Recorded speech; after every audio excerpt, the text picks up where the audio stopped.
नमस्कार दोस्तों, स्वागत है आपका श्याम ऑर्गेनिक्स में। साथियों, आज हम आपको बताएंगे कि बरसात के दिनों में वर्मी कंपोस्ट किस प्रकार से बनता है और क्या-क्या समस्याएं बरसात के दिनों में रहती है।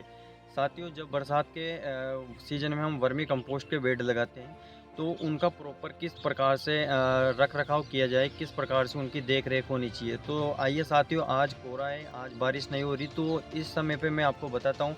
इन बेड को बनाए हुए हैं हमारे जो कि 1 महीना हो चुका है। इसी सीज़न में साथियों, मैं अब आपको ये बताना चाहता हूँ कि आप देख सकते हैं, बेड को हमने प्रॉपर अच्छी तरीके से कवर कर रखा है, अच्छे से बोरी से ढक रखा है, फिर उसके बाद में ग्रीन नेट से ढक रखा है।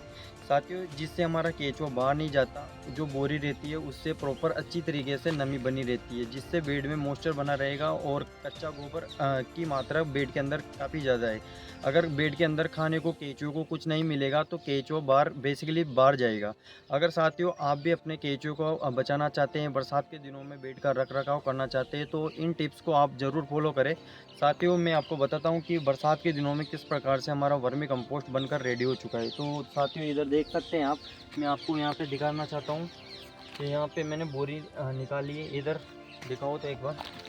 आप साथियों देख सकते हैं यहाँ पे बिल्कुल ये जो कि केंचुए बेड के ऊपर घूम रहे हैं और बोरी के नीचे बिल्कुल अच्छा। अब ये साथियों देख सकते हैं, मैं आपको बताना चाहता हूँ कि बिल्कुल हमारा चाय पत्ती जैसा वर्मी कंपोस्ट कन्वर्ट हो चुका है, जो कि गोबर कन्वर्ट हो चुका है केंचुआ खाद के रूप में, वर्मी के रूप में।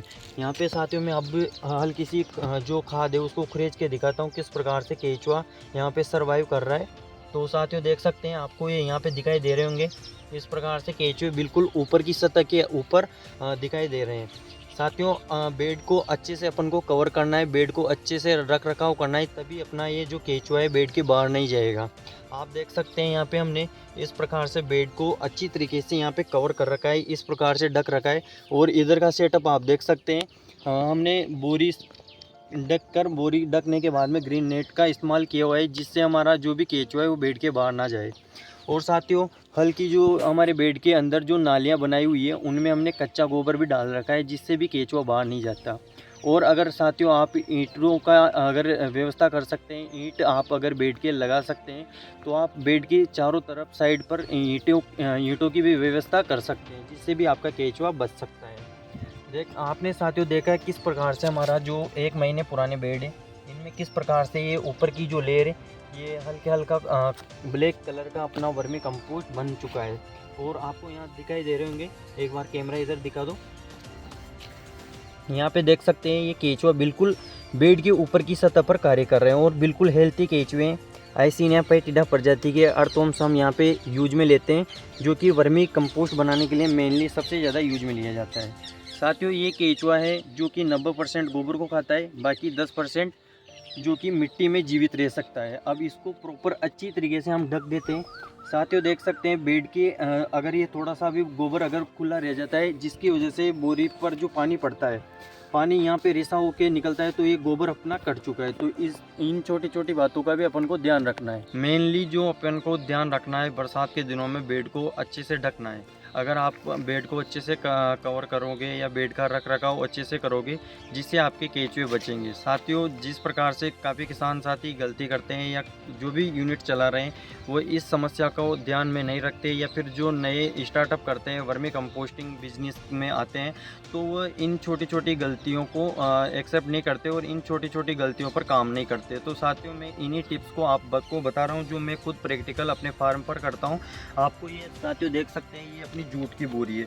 अब ये एक सीज़न में अपनी बिल्कुल पूरी ख़त्म हो चुकी होती है। जैसे ये अपना जो बेड है, इस बेड को जब अपनी खाद 3 मंथ में निकलेगी, बरसात का सीज़न ऑफ रहता है। मैंने आपको पिछले वीडियो में बताया हुआ है कि जो हमारा वर्मी कंपोस्ट बनता है बरसात के दिनों में, काफ़ी केंचुओं की जो कार्य करने की जो गति होती है, वो काफ़ी ज़्यादा धीमी हो जाती है। इसकी वजह से जो हमारा केंचुआ है, ये बेड के अंदर सर्वाइव करता है, और बेड के अंदर अगर इसको कच्चा गोबर मिलता है खाने को, तो बेड के अंदर रहता है। अन्यथा अगर ज़्यादा बारिश होती है, रात्रि के समय पर केंचुए को कोई दिशा नहीं मिलती अगर बेड के अंदर पानी भरा रहता है, जिससे भी हमारे केंचुए मर जाते हैं। तो इन छोटी छोटी बातों को आपको ध्यान रखना है और साथियों बेड को अच्छे से कवर करना है, जिससे आपका केंचुआ मरेगा नहीं।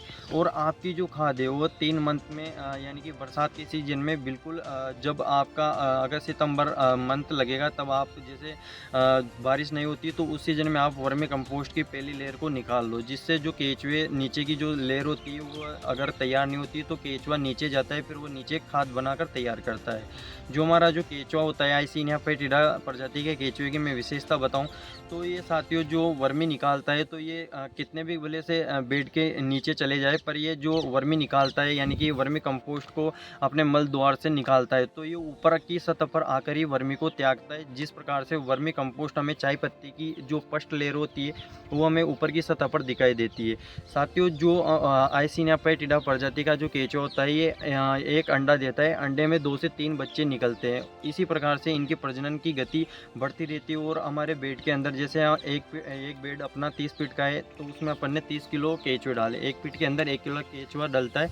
तो उन केंचुओं में साथियों जो 30 फीट के बेड में अपन ने जो केंचुए डाले उनकी ग्रोथ बढ़ती रहती है और वो 30 किलो केंचुए अपने 60 किलो बढ़ जाते हैं। तो इनकी प्रजनन करने की काफ़ी ज़्यादा शक्ति अधिक है। इस प्रकार से साथियों आप भी वर्मी कंपोस्ट बनाने के लिए आइसिनिया फेटिडासिस प्रजाति के केंचुए का ही चुनाव करें, जो कि मैंने आपको पिछली बार बताया हुआ है कि ये 90% ऑर्गेनिक मैटर और 10% सोइल को। मैंने आपको बताया कि वर्मी कंपोस्ट के बेड को रखरखाव किस प्रकार से करना है, बरसात के दिनों में किस प्रकार से आप बेड को अच्छे से ध्यान रखकर किस प्रकार से उसमें कार्य करते हैं। और बेड को आपको हर हफ्ते में देखना होता है कि केंचुआ किस प्रकार से बेड के अंदर कार्य कर रहा है। अगर गोबर गर्म है तो आप उसको एक बार हाथ देकर भी गर्म हीट को चेक कर लो। अगर गोबर गर्म है या पानी की जैसे बरसात के दिनों में कहीं 7-8 दिन के गैप में बारिश नहीं होती, तो उसमें अपन को वापस वही प्रक्रिया करनी है, पानी दे देना है, जिससे केंचुआ बेड के अंदर मॉइस्चर बना रहेगा तो केंचुआ अच्छे से कार्य करेगा। तो आशा करता हूँ, उम्मीद करता हूँ साथियों आपको मेरे द्वारा बताई गई जानकारी अच्छी लगी होगी। अगर अच्छी लगी हो तो साथियों इस वीडियो को ज़्यादा से ज़्यादा उन किसान भाइयों तक शेयर करो जिनके लिए ये वीडियो बहुत खास है।